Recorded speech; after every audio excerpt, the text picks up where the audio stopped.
Les copies de bac ont une notation qui est justifiée en haut de la copie avec le détail du barème pour que l'élève comprenne sa note. Si l'élève souhaite voir sa copie ensuite, parce qu'il est possible, et ça les candidats l'ignorent trop souvent, de consulter sa copie l'année suivante, à partir de septembre, les élèves peuvent consulter leur copie. Et il suffit de le demander au centre d'examen qui stocke les copies.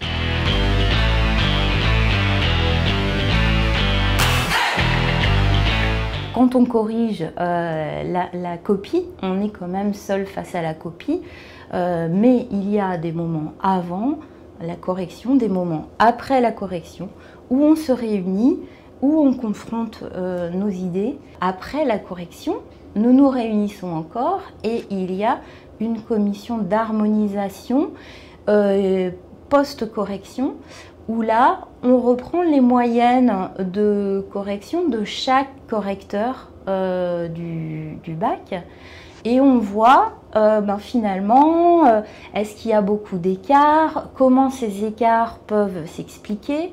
Si on voit qu'un correcteur a des points vraiment en moins par rapport à une moyenne générale, on va reconsidérer son paquet. Peut-être qu'il y a une raison objective à cette moyenne basse. Dans ces cas-là, il n'y a pas de problème. Si on considère cependant que cette moyenne basse, elle était due à une façon de corriger un peu sèche, on va revoir les notes pour les adapter. Mais généralement, c'est quand même assez rare parce que on arrive à s'entendre sur un secteur, arriver à une notation assez harmonieuse.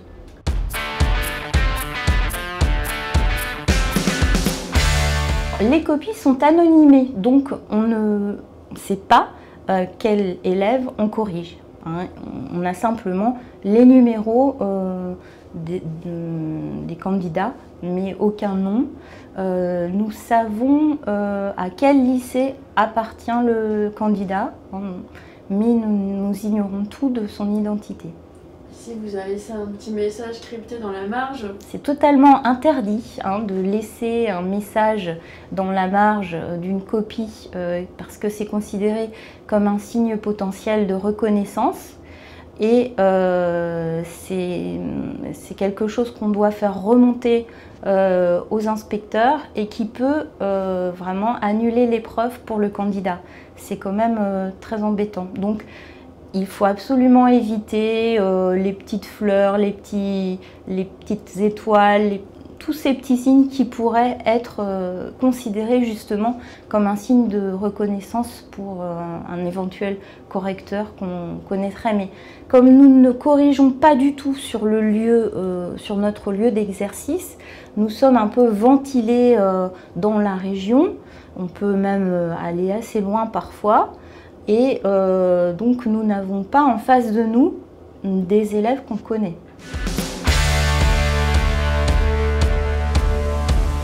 C'est un cliché qui a la vie dure, mais en fait nos consignes, c'est vraiment d'utiliser toute l'échelle des notes. Donc on va jusqu'à 20.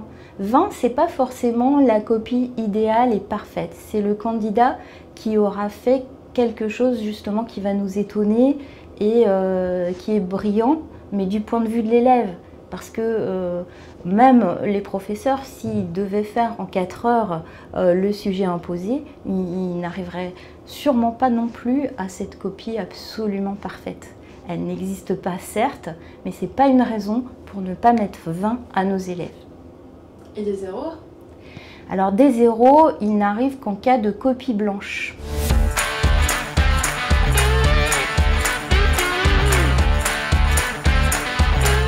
C'était mieux avant. Alors, moi, je ne pense pas.